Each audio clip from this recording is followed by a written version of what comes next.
in the roles that I was playing in society, I was not comfortable expressing my feminine side, to the point where I even am dressed in a more masculine way and had all of these things that I did where, I went out for rugby with the guys, even though I hated playing rugby. Like, I didn't actually enjoy most of the things that I was doing, but that was what let me fit in. That was Lexx Ellens, and this episode is all about the group. Hello, welcome to the Recover Yourself podcast. I'm your host, Martin John, the Recovery Mentor. And on this show, we address topics you'll face while on a journey to recovering yourself. We are all about expanding the definition and scope of how we understand both addiction and recovery. I'm interested in doing this so everyone has an opportunity to recover themselves. This way, no matter where you are on that journey, there is a place for you here. We are surrounded by groups. Society is a group, our families are groups, friends, school, classrooms, your job, and subsets of your job, like the teams that you work in, all groups. All that, and we haven't even gotten to AA yet, and this is a podcast about recovery. Lexx Ellens has spent the last 11 years in the military, is in recovery, and is a sober advocate for mental health. Like me, she has a passion for helping people learn to love themselves in every area of their lives. One of the core concepts to my Recover Yourself work is that we have to be aware that we are constantly inundated with information from others. One of the interesting things about that is that nobody would tell you what to do if you had no association with them. So odds are that if you do find yourself in a position where other people are telling you to do stuff, you're probably connected by some sort of group. Even if that group is based on something fleeting, like you happen to be on the train at the same time, or something more concrete like family, or even abstract like yourself. Under those circumstances, you're looking at the person you used to be, the person you want to be, and the person you are. Groups, no matter how they exist, have guidelines, sometimes written, sometimes not. Lexx and I are only able to scratch the surface of groups today in this episode, but suffice it to say that when we're held to guidelines, we're not able to be our complete selves. That is not to say we shouldn't join groups, but like all relationships, we have to come first. Lexx, thank you so much for joining me. Thank you for having me. Absolutely. I'm really thrilled to be here. Yeah, and I'm thrilled to have you. So you're in the process of leaving the military, but also you're in a recovery process. And what is your relationship to the group that you focused on during recovery? So I have a couple of groups that I've become a part of during my recovery process. I started out in a 12-step program, and I do still have one foot in the door with that. I still have a sponsor. I take on a couple of sponsees, and I do still work the steps.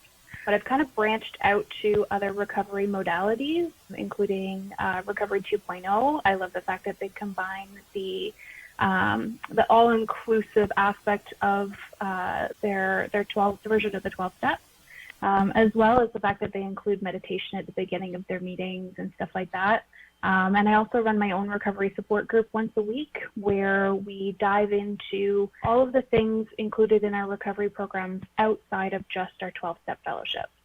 So we talk about things like self-care, about the mind-body-spirit connection, and we kind of dive into an approach where we are programming other modalities into our recovery, not just the foundation of the 12 steps. Yeah, and that's such a big part of what Recover Yourself is all about. And so that's why I'm really excited to chat with you, because all too often we get stuck in a model that the group presents for us. And you, having been in the military and having had substance abuse issues, I'm sure groups have, been prominent in your entire life. Can you talk a little bit about how your trust for a group maybe has taken your trust for yourself away? So in terms of my own experience with 12-step groups, I found my first introduction with AA, and I kind of dove headfirst into it. It was like I need to just soak all of this up. And where I hit the pivot of realizing that it wasn't going to be enough for me is when we got forced into isolation because of COVID. And all of our meetings got canceled, and it took a little while for that transition to using Zoom meetings to happen. And I didn't know what to do with myself. I had absolutely no idea how I was supposed to sustain my recovery without meetings, and that made me panic a little bit and realize this can't be the only thing that I'm using in my recovery. This isn't enough for me to stay sober. If I have meetings all of the time, sure, I can hit a meeting every day and manage to stay sober, but I'm living out of fear rather than out of trust in myself. And that really hit home for me again when I was in treatment, because I was given this format that they wanted me to follow for my recovery plan for my discharge. And it was just a couple of pages, and a lot of it was what I'm going to do if I relapse, what I'm going to do if, this happens or I have a slip. And it was all very fear-based. It was all, what are you going to do to prevent yourself from drinking? And I wanted so much more than that, because it was like, that's not enough for me. I don't want to live my life just not drinking. That's not enough. I want to actually live my life. The whole purpose of getting sober was to get the clarity to figure out who I am, figure out how I want to live my life, and actually fully show up for it. If I'm focusing all of my effort and my energy on, I'm not going to have a drink today, I'm not actually instilling any trust in myself. And that was something that I really realized when I went to sit down and write my recovery plan. And I flipped it all around. I created my own structure for that recovery plan, and I decided I want to build a life map for myself to say, this is how I'm going to live my life sober. And that included all the things I wanted to do with my day. My meditation practice, my prayer practice, community. I think that community is such a huge part of recovery. And you've been able to see the impact of it with this pandemic this last almost year.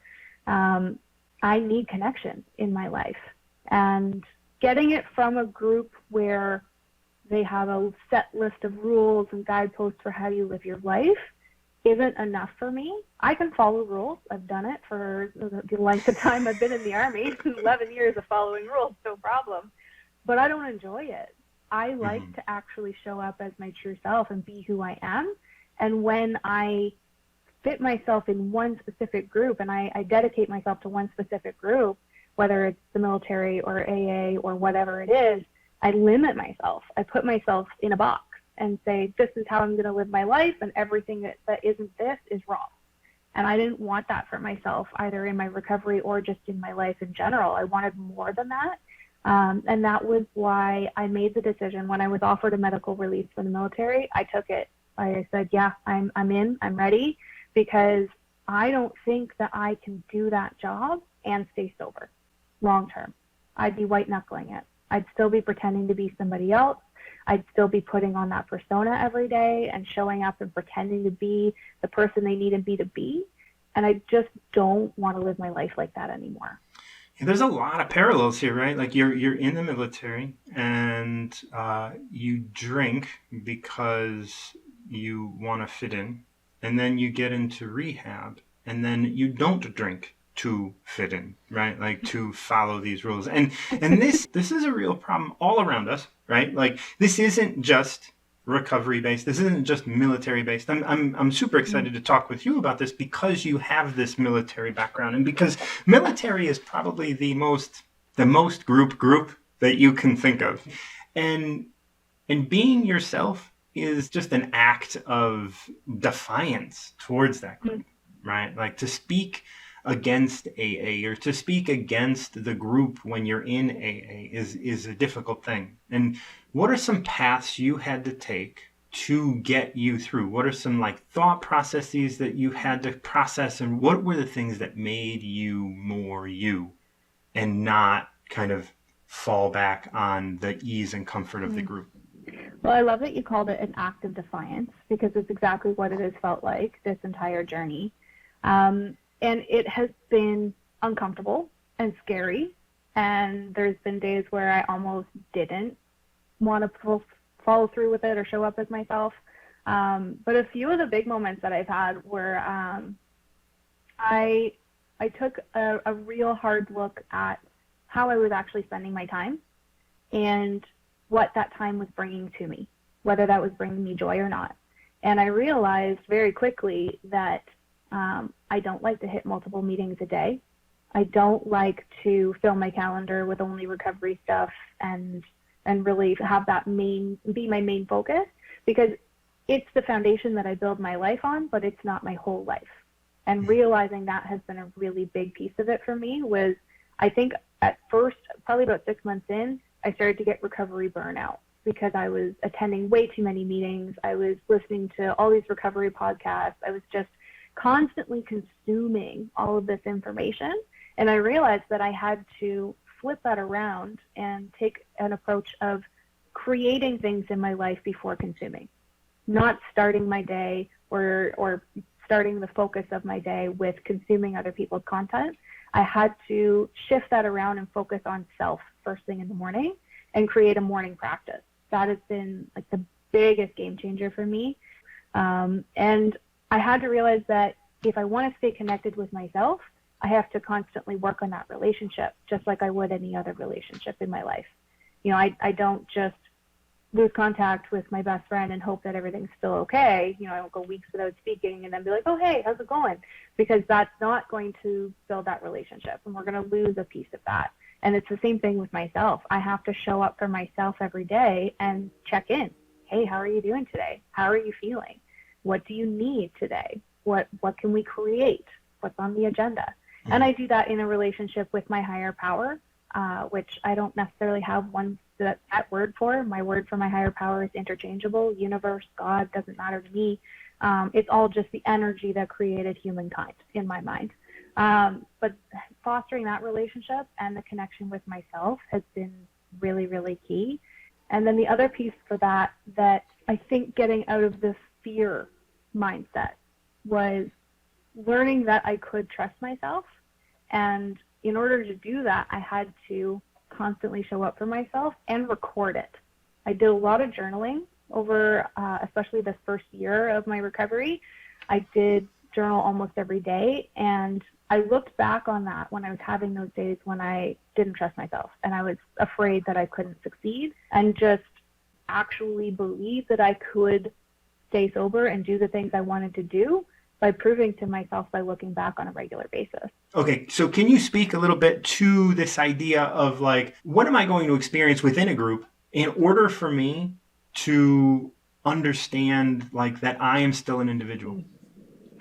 So I think that in my own experience so far, it's been that I have to pretend a lot when I'm in a group. Doesn't matter what group it's in.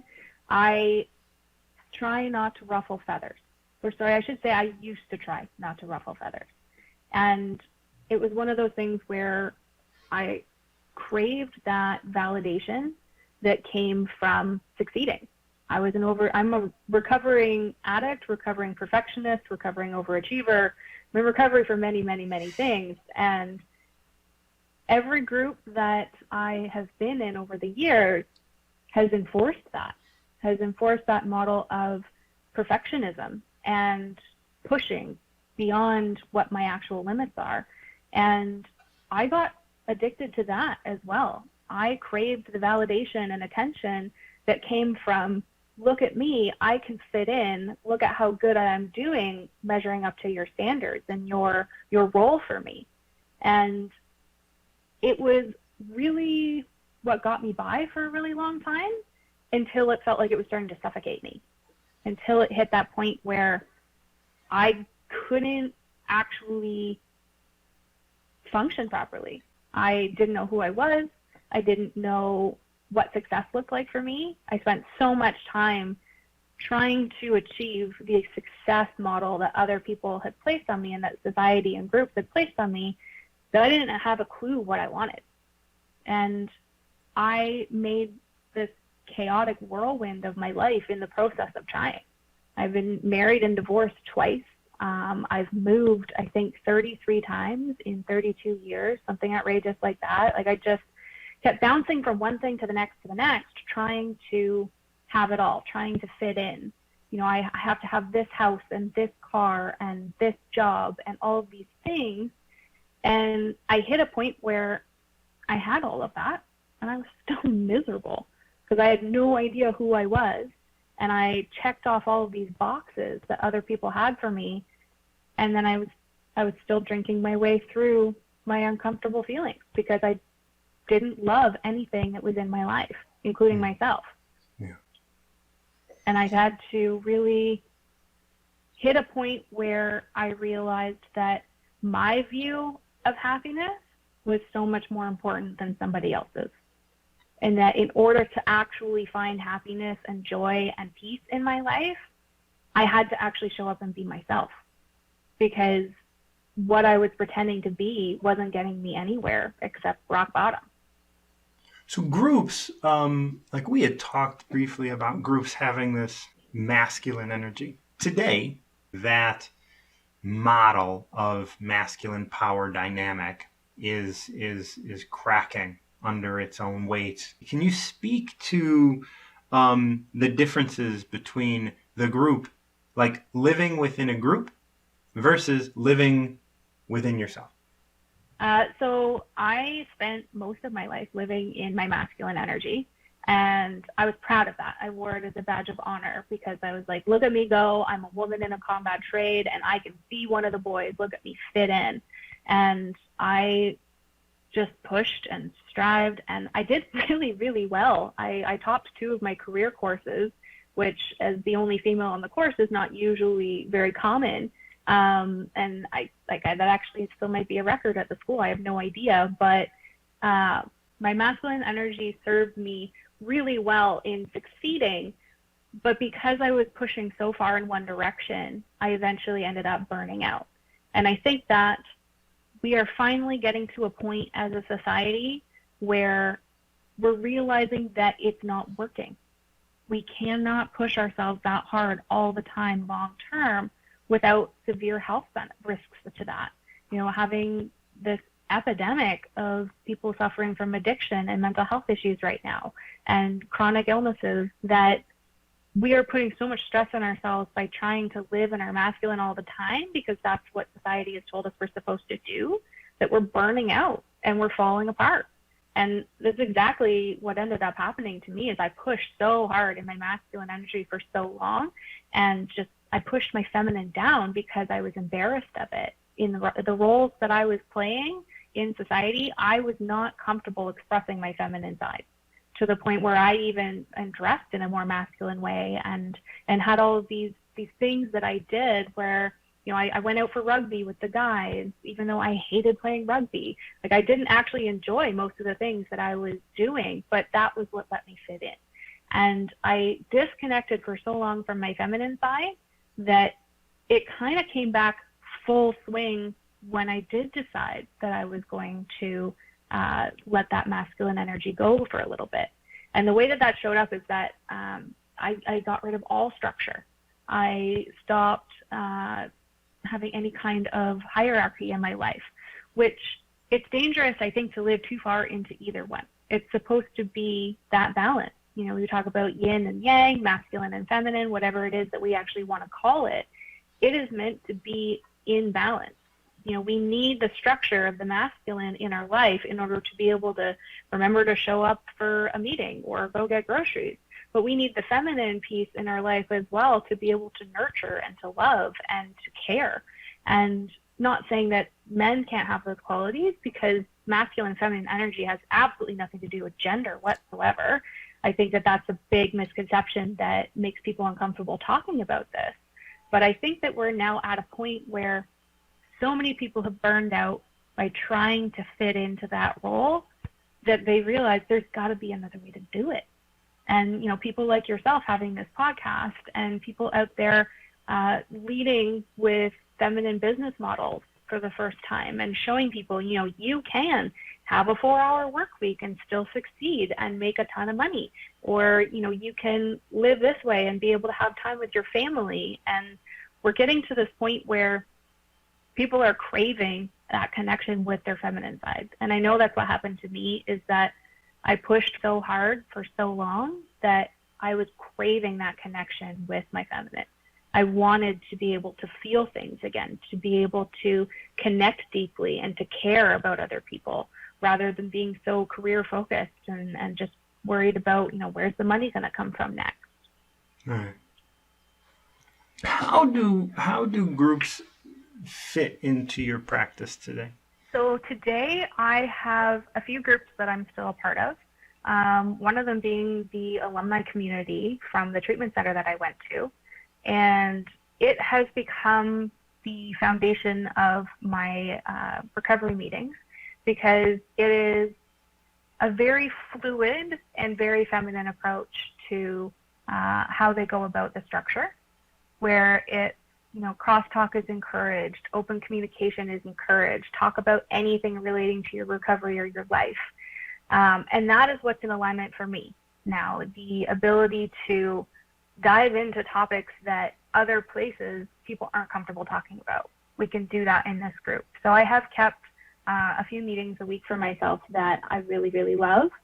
In terms of other groups outside of that, I don't feel like I belong to very many right now at all. I'm in a weird limbo position with the military because I'm not actually physically working right now, but I'm still waiting for my medical release.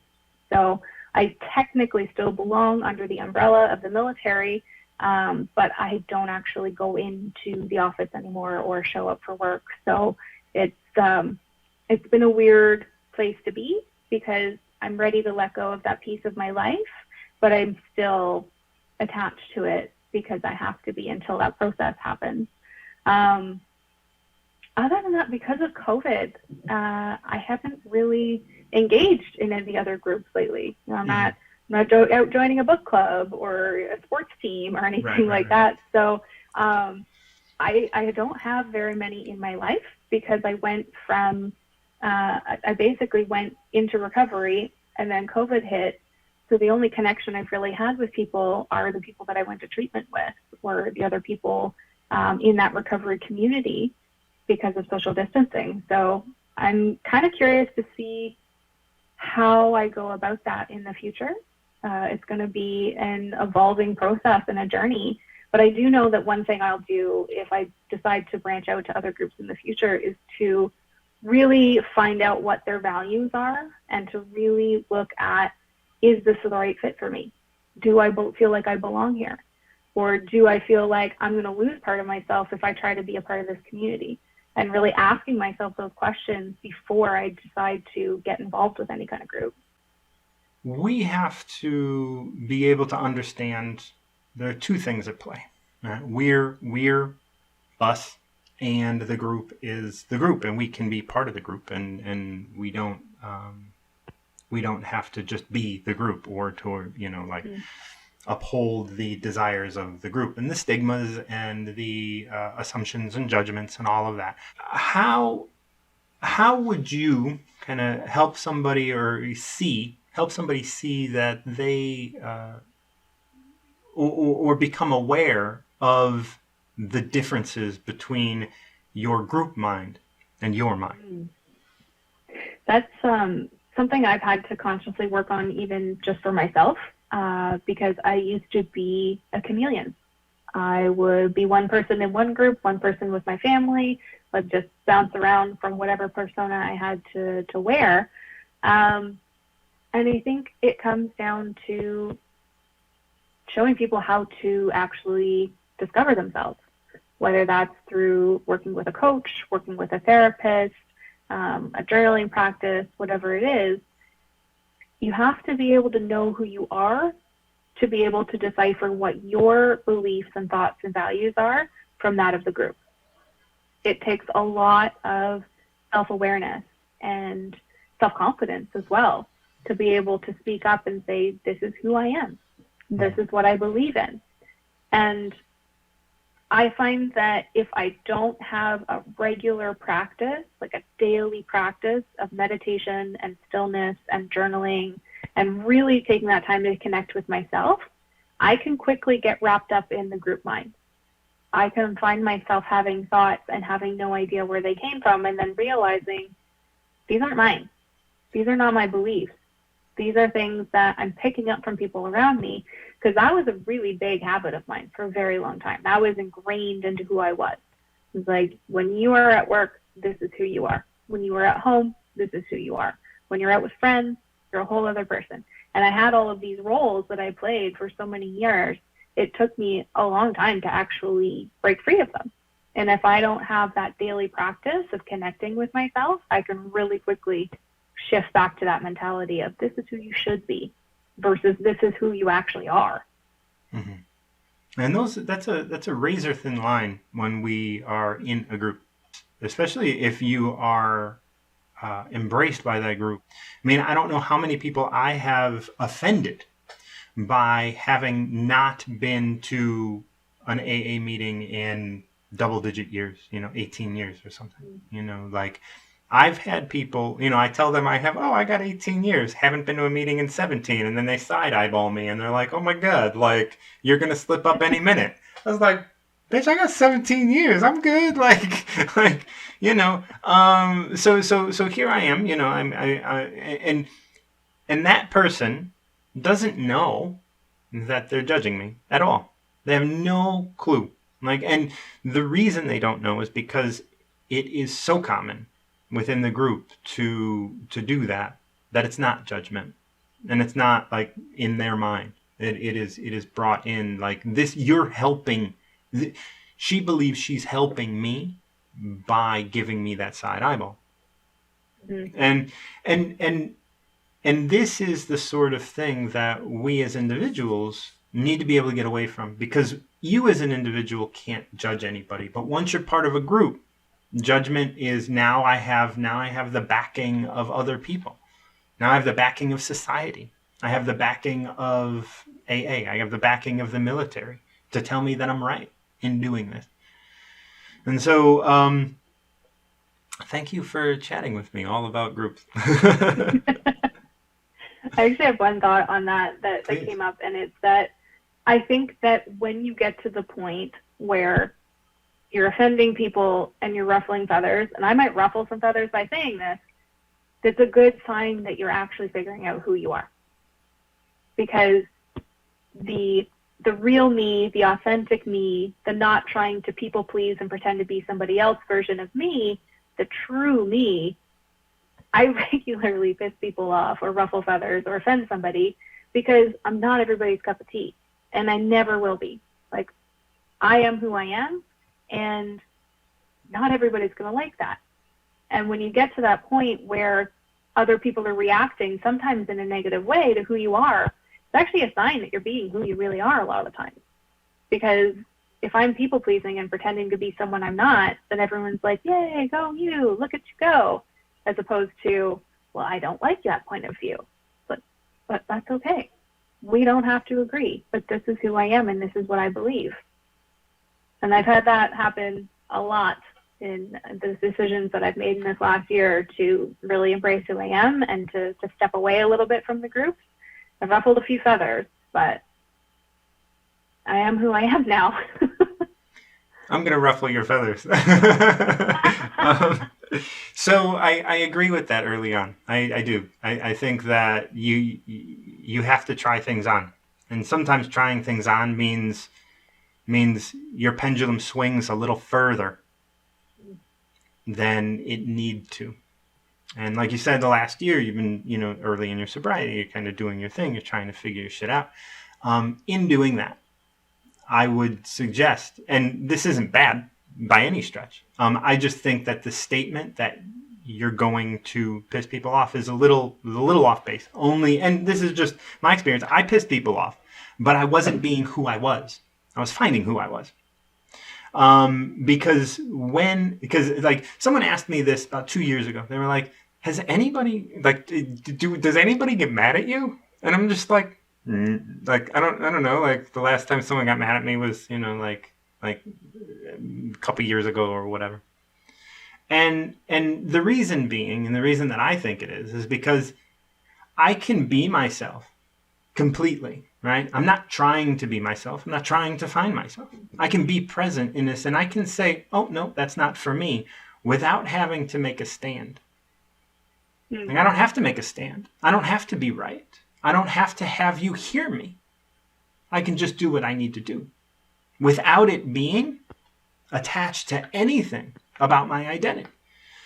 I think when we start to get away from groups, and when we start to try and define ourselves, we turn to our lessons, and our lessons have been from groups. I think over time, as you kind of discover, like, that you don't, I want to be careful about saying you don't have a voice, because you do. but that voice is yours. Mm.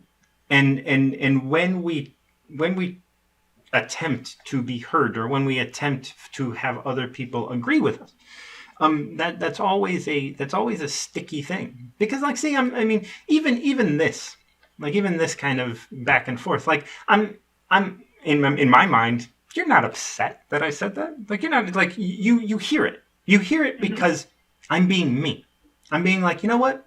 I disagree for this reason. And because I'm not trying to prove anything. I'm saying, like, you're well within your right. But here's my experience. And it's like, when we can get to a point, like, I'm not saying you're not there or whatever, but like, I got 20 years and I've been doing this for a long time. Like, there's a lot of differences here. And my experience may very well be very different from however you experience. But when I can just sit here and be like, no, this is how I see it. And there's no threat. There's no threat whatsoever. I don't feel threatened by your belief.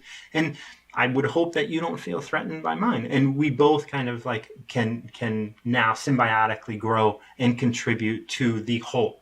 And that is being you, right? That is how you help everybody else. It is not by being right, because there is no right. There's no right. Man, yeah, and in the interactions that I have with people with that, it's not a matter of being right. It's just a matter of saying that this is who I am. Yeah. And knowing that the people that don't resonate with that are not my people.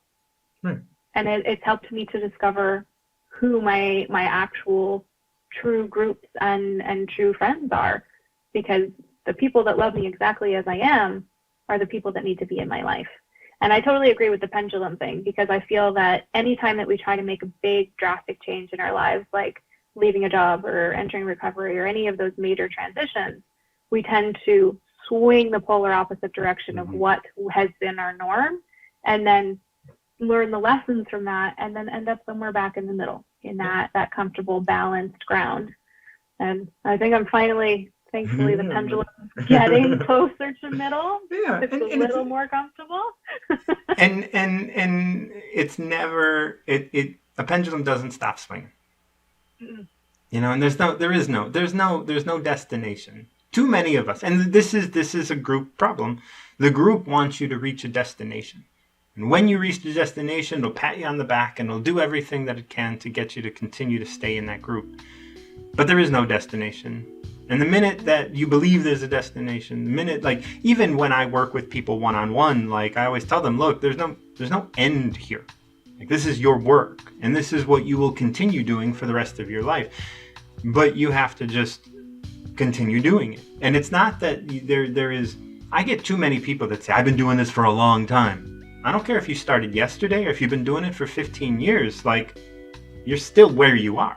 There is nowhere else to be. So it's not that, like, you aren't going to have more work. It's the same amount of work always. There's never less work because you've done some. And there's never more work because you haven't. It's just work. Ebbs and flows of life. That's it.